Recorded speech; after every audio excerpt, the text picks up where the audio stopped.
Speaker sir, सबसे पहले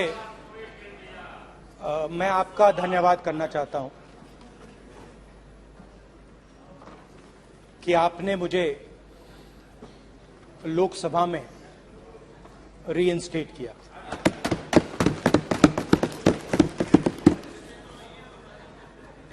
और पिछली बार जब मैं बोला तो शायद मैंने आपको थोड़ा कष्ट भी पहुंचाया, क्योंकि मैंने इतनी जोरों से अदानी जी पे फोकस किया कि जो आपके सीनियर नेता हैं शायद उनको थोड़ा कष्ट हुआ। तो वो जो उनको कष्ट हुआ,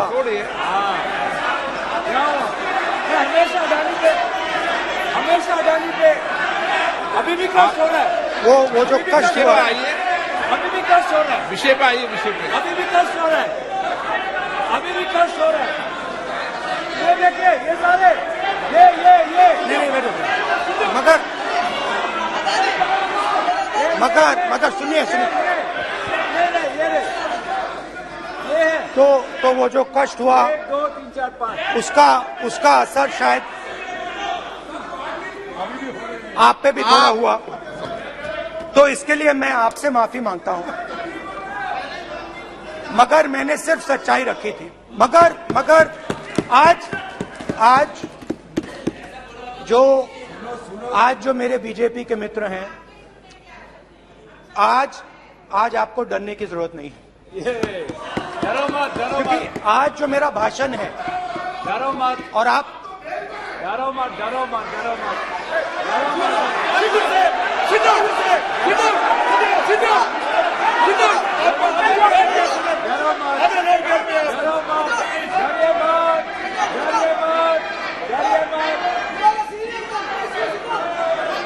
स्पीकर सर, अरे बेटा ब्रदर तो आज कोई घबराने की जरूरत नहीं है। आज मैं अपना भाषण, मेन जो भाषण है वो अदानी जी पे नहीं बोलने जा रहा हूं। आप छोड़िए, तो आप रिलैक्स कर सकते हैं, आप शांत रह सकते हैं, क्योंकि मेरा भाषण आज दूसरी डायरेक्शन में जा रहा है।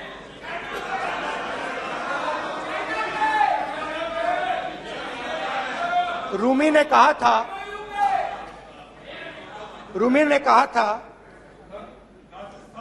जो शब्द दिल से आते हैं वो शब्द दिल में जाते हैं। तो आज मैं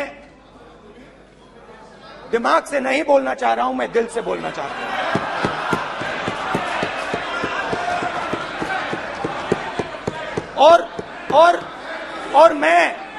और मैं आज आप लोगों पर इतना आक्रमण नहीं करूंगा। मतलब एक दो गोले जरूर मारूंगा, मगर इतना नहीं मारूंगा। तो आप रिलैक्स कर सकते हैं। डरिए मत।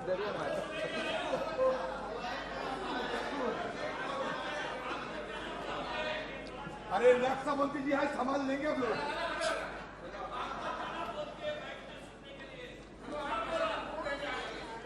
पिछले साल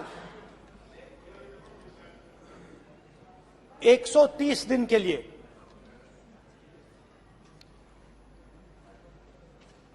मैं भारत के एक कोने से दूसरे कोने तक गया, अकेला नहीं,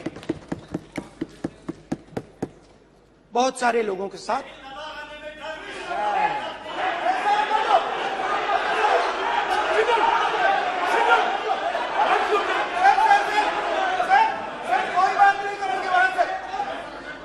सर, ये हमारा टाइम खत्म करने का साजिश है।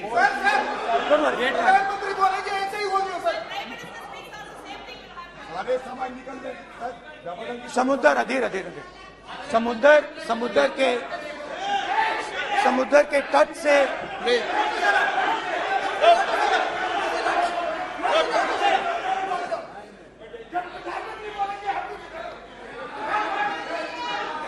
माननीय सदस्य प्लीज प्लीज ऐसे धमकाने का बात की मत बोलो यहाँ पे। बोलिए, आप उधर भी हाँ प्लीज। मैं समुद्र के तट से कश्मीर की बर्फीली पहाड़ी तक चला। नहीं, लद्दाख को मैंने नहीं छोड़ा। यात्रा अभी खत्म नहीं हुई है, यात्रा जारी है और जरूर लद्दाख आएंगे, घबराइए मत। बहुत सारे लोगों ने मुझसे पूछा यात्रा के दौरान, यात्रा के बाद कि राहुल तुम क्यों चल रहे हो, क्या तुम्हारा लक्ष्य क्या है, कन्याकुमारी से कश्मीर तक क्यों जा रहे हो। और जब वो मुझसे पूछते थे, शुरुआत में मेरे मुंह से जवाब नहीं निकलता।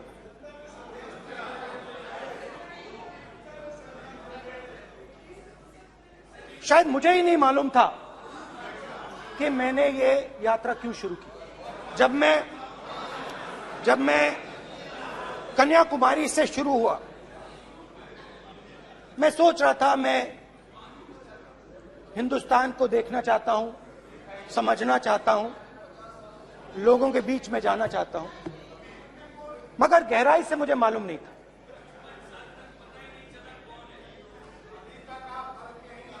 थोड़ी देर में मुझे बात समझ आने लगी।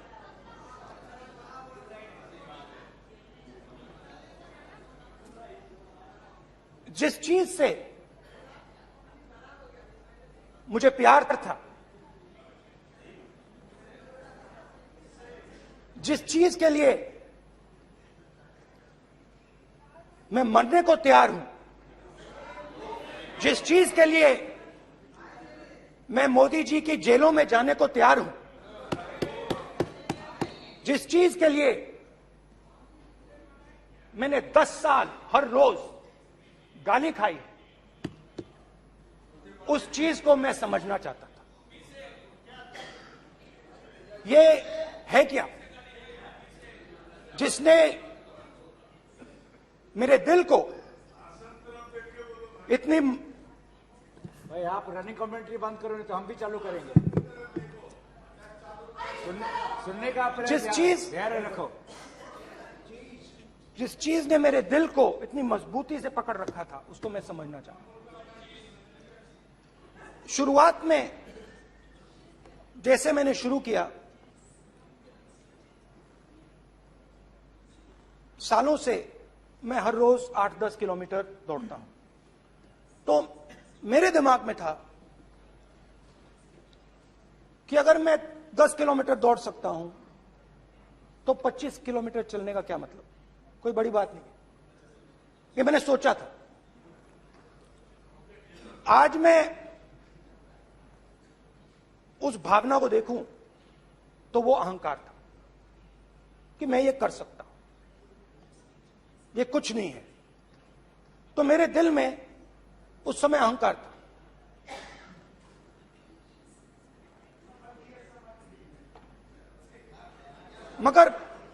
मगर भारत अहंकार को एकदम मिटा देता है, 1 सेकंड में मिटा देता है। तो हुआ क्या, 2-3 दिन में मेरे घुटने में दर्द शुरू हो गया। पुरानी इंजरी थी और जबरदस्त दर्द। हर रोज मैं उठूं और मेरे घुटने में दर्द, हर कदम में दर्द। तो पहले 2-3 दिनों में जो अहंकार था,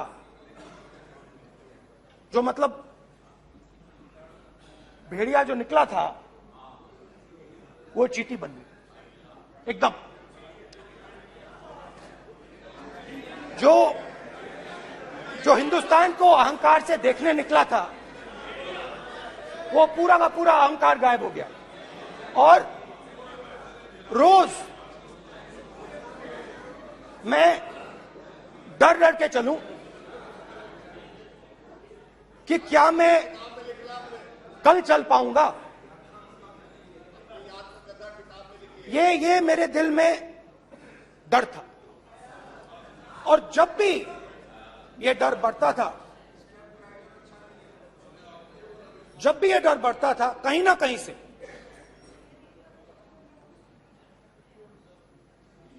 कोई ना कोई शक्ति मेरी मदद कर देती।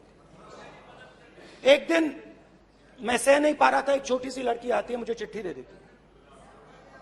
मैंने चिट्ठी खोली, 8 साल की थी, उसमें लिखा था, Rahul, I am walking with you, don't worry. उसने मेरे पैर में चोट देखी और उसने अपनी शक्ति मुझे दे दी। सिर्फ उसने नहीं, लाखों लोग ने। और शुरुआत में जब मैं चल रहा था, कोई किसान आता था, मैं एकदम पहले उसको अपनी बात बताता था कि आपको ये करना चाहिए, आपको इस प्रकार से काम करना चाहिए। मगर इतने लोग आए, हजारों लोग आए, कि थोड़ी देर में मैं बोल नहीं पाया। जो मेरे दिल में बोलने का डिजायर था, वो बंद हो गया। बोल ही नहीं पाया, क्योंकि इतने लोगों से बोलना था। और एक सन्नाटा सा छा गया, भीड़ की आवाज थी, भारत जोड़ो, भारत जोड़ो, भारत जोड़ो। और जो मेरे से बात करता था,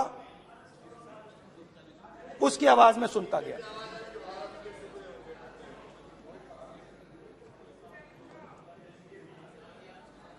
हर रोज सुबह 6 बजे से रात 7-8 बजे तक आम आदमी, गरीब, अमीर, बिजनेसमैन, किसान, मजदूर, सबकी आवाज।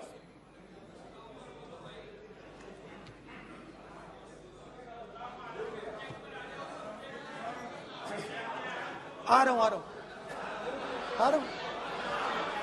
आप कल से रुके, अब थोड़ा और रुक लो, 5-10 मिनट रुक जाओ।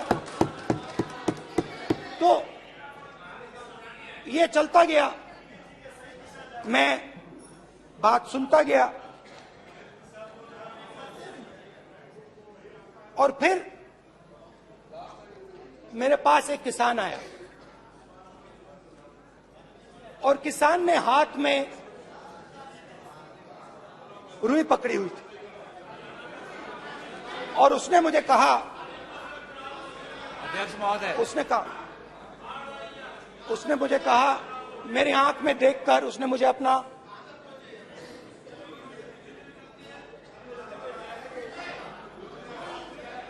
वो रुई का बंडल दिया, और उसने कहा, राहुल जी, यही बचा है मेरे खेत का, यही बचा है, और कुछ बचा नहीं है। मैंने उससे, जो मैं नॉर्मली सवाल पूछता था, भैया आपको बीमा का पैसा मिला, वो पूछा।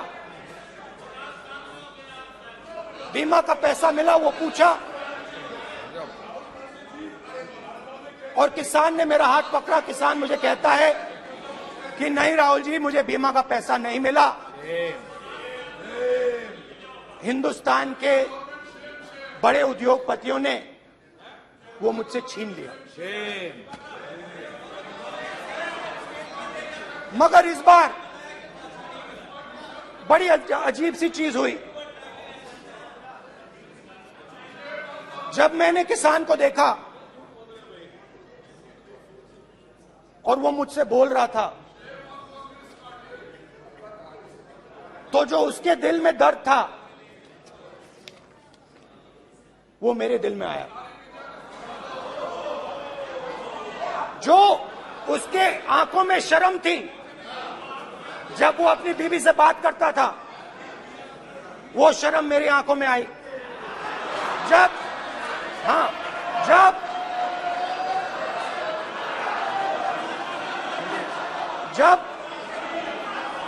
उसकी जो भूख थी वो मुझे समझ आई। और उसके बाद यात्रा बिल्कुल बदल गई। मुझे भीड़ की आवाज नहीं सुनाई देती थी, मुझे सिर्फ उस व्यक्ति की आवाज सुनाई देती थी जो मेरे साथ बात कर रहा था। उसका दर्द, उसकी चोट, उसका दुख, मेरा दुख, मेरी चोट, मेरा दर्द बन गया। समझने की कोशिश करो।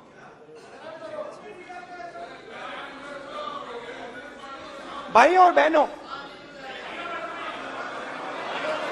लोग कहते हैं कि ये देश है, कोई कहता है ये अलग अलग भाषाएं हैं, कोई कहता है ये जमीन है, मिट्टी है, कोई कहता है ये धर्म है, ये सोना है, ये चांदी है। मगर भाइयों और बहनों, सच्चाई है कि ये देश एक आवाज है। ये देश सिर्फ एक आवाज है। ये देश, इस देश की लोगों की आवाज है। इस देश के लोगों का दर्द है, दुख है, कठिनाइयां हैं। और अगर हमें इस आवाज को सुनना है तो हमारे दिल में जो अहंकार है, हमारे जो डिजायर्स हैं, हमारे जो सपने हैं, उनको हमें परे करना पड़ेगा। जब हम अपने सपनों को परे करते हैं, तब हमें हिंदुस्तान की आवाज सुनाई देती है। तब तक हिंदुस्तान की आवाज हमें नहीं सुनाई देती। अब आप कहोगे ये बात मैंने नॉन कॉन्फिडेंस मोशन में क्यों रखी? इसका क्या मतलब है कि भारत एक आवाज है, भारत लोगों का दुख है, भारत लोगों का कष्ट है, मुश्किलें हैं। क्योंकि भाइयों और बहनों,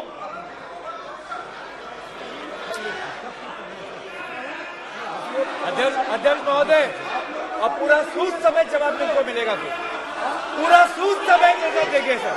फिर आप हमें मत रोकेगा सर। अध्यक्ष महोदय, फिर आप हमें मत रोकेगा सर। आप हमें मत रोकेगा। फिर आप हमें मत रोकेगा। आप हमें मत रोकेगा। फिर आप हमको मत रोकेगा सर। हम सब देख रहे हैं, सब सुन रहे हैं, आप हमको फिर मत रोकेगा सर। तो स्पीकर सर, भारत एक आवाज है। भारत इस देश के सब लोगों की आवाज है। और अगर हम उस आवाज को सुनना चाहते हैं, हमें अहंकार को, नफरत को मिटाना पड़ेगा। स्पीकर सर, कुछ ही दिन पहले मैं मणिपुर गया। हमारे प्रधानमंत्री नहीं गए, आज तक नहीं गए, क्योंकि उनके लिए मणिपुर हिंदुस्तान नहीं है।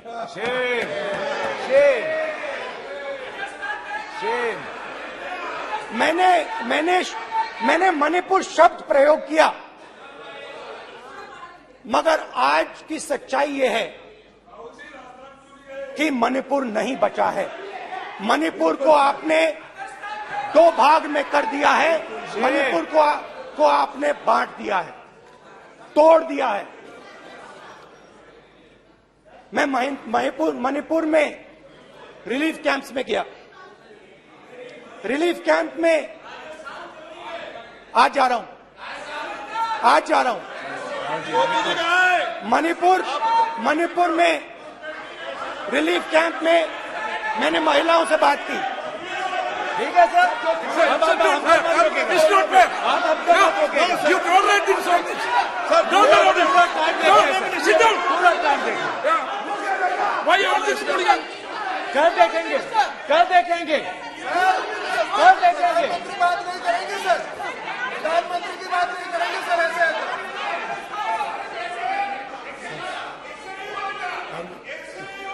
सूद समय मैं जवाब मणिपुर मिलेगा। गया और मणिपुर के कैंप्स में मैंने महिलाओं से बात की, बच्चों से बात की, जो हमारे प्रधानमंत्री जी ने आज तक नहीं किया। एक महिला मुझे कहती है, मैंने उनसे पूछा, बहन क्या हुआ आपके साथ? What's this? सर कल ऐसा होगा सर, एक एक मंत्री बोल रहे हैं, कल आप बोले एक एक मंत्री खड़े होके बोल रहे हैं, एक एक मंत्री खड़े होके ऐसे कर रहे हैं, एक एक मंत्री खड़े होंगे तो पूरे सांसद खड़े होंगे यहाँ पे, पूरे सांसद खड़े होंगे यहाँ पे। बैठे नहीं है, चुपचाप करिए, पूरे सब खड़े होंगे, पूरे सब खड़े होंगे। कल कांग्रेस पार्टी ने पूरा देश खड़ा होगा आपके खिलाफ, तो पूरा देश कल आपके खिलाफ खड़ा होगा। मैं बहुत सारी महिलाओं से बात किया, मगर मैं आपको दो उदाहरण देना चाहता हूं। एक महिला मुझे कहती है, मैंने कहा क्या हुआ तुम्हारे साथ? कहती है, मेरा छोटा सा बेटा, महिला का सम्मान करें प्लीज, ये सम्मान। एक ही बच्चा था मेरा, कोई शर्म कर लो गल एक ही बच्चा था मेरा, मेरे सामने, मेरे आंखों के सामने उसको गोली मारी है। मैं पूरी रात, आप सोचिए, आप अपने बेटों के बारे में सोचिए, मैं पूरी रात उसकी लाश के साथ लेटी रही। झूठ नहीं, झूठ आप बोलते हो, झूठ मैं नहीं बोलता हूं। मैं पूरी रात उसकी लाश के साथ लेटी रही और फिर मुझे डर लगा, मैंने अपना घर छोड़ दिया, जो भी मेरे पास था वो मैंने छोड़ दिया। मैंने उनसे पूछा, कुछ तो लाई होगी? कहती है, नहीं, सिर्फ मेरे जो कपड़े हैं ये मेरे पास हैं। और फिर इधर उधर ढूंढती है और एक फोटो निकालती है और मुझे कहती है, यही मेरे पास अब बची है।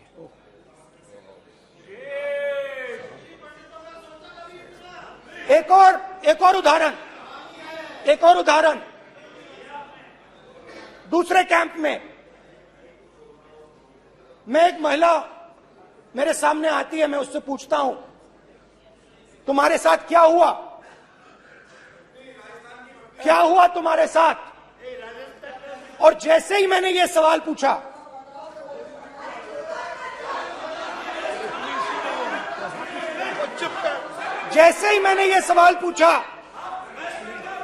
आप महिला का दर्द नहीं सुन सकते, महिला का दर्द नहीं सुन सकते, महिला का दर्द सुनने का आपका धैर्य नहीं है, महिला का दर्द नहीं सुन सकते, महिला का दर्द नहीं सुन सकते। जैसे ही मैंने उससे ये सवाल पूछा, बैठो, सर, प्लीज सर,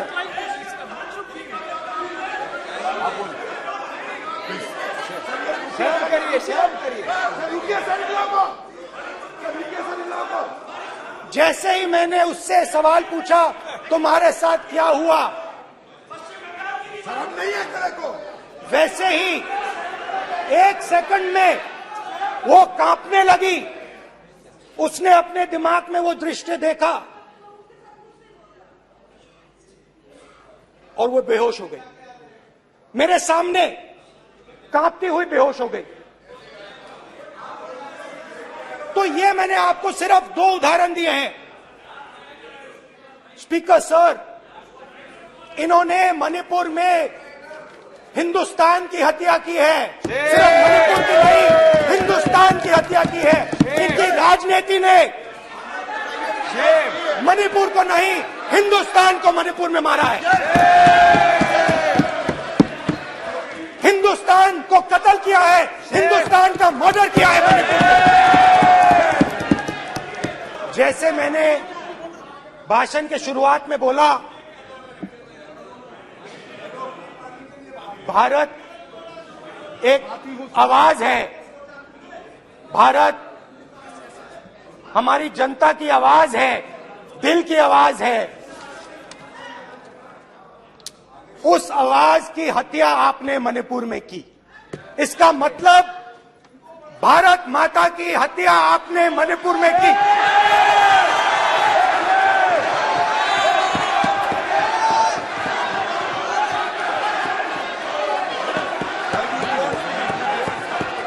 भारत माता को आपने मणिपुर के लोगों के मारा, आपने मणिपुर के लोगों को मारकर भारत की हत्या की है। आप देशद्रोही हो, आप देशभक्त नहीं हो, आप देश प्रेमी नहीं हो, आप देशद्रोही हो। आपने देश की हत्या मणिपुर में की। प्लीज प्लीज एक मिनट, प्लीज प्लीज बैठिए, प्लीज प्लीज बैठिए। अब सवाल आप उठता है, बैठना चाहते नहीं बैठना चाहते? आप बैठना चाहते नहीं बैठना चाहते? इसीलिए आपके प्रधानमंत्री आप मणिपुर में नहीं जा सकते बैठिए हैं, क्योंकि उन्होंने प्लीज देश की हत्या की है। मणिपुर में हिंदुस्तान की हत्या की है, भारत माता की हत्या की है। मणिपुर में, मणिपुर के लोगों के दिल में। प्लीज एक मिनट बैठिए आप। एक तो सवाल उठता है, एक मिनट बैठिए, एक मिनट। आप भी विराजे, आप भी विराजे, आप भी विराजो, आप भी विराजो। आप बैठिए सही, नहीं बैठिए रहने दो आप बैठिए, बैठिए आप प्लीज, बैठिए आप प्लीज।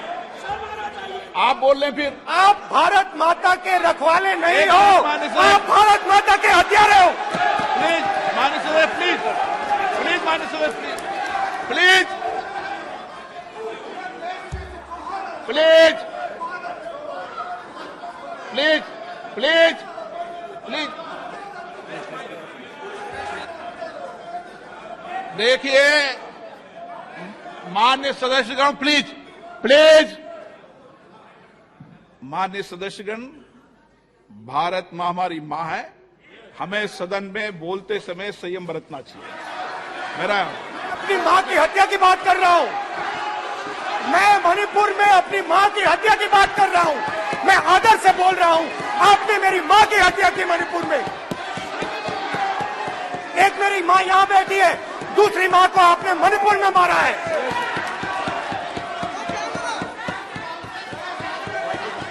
और हर रोज जब तक आप हिंसा को बंद नहीं करोगे, तब तक आप मेरी मां की हत्या कर रहे हो। हिंदुस्तान की सेना मणिपुर में एक दिन में शांति ला सकती है। हिंदुस्तान की सेना का आप प्रयोग नहीं कर रहे हो, क्योंकि आप हिंदुस्तान को मणिपुर में मारना चाहते हो।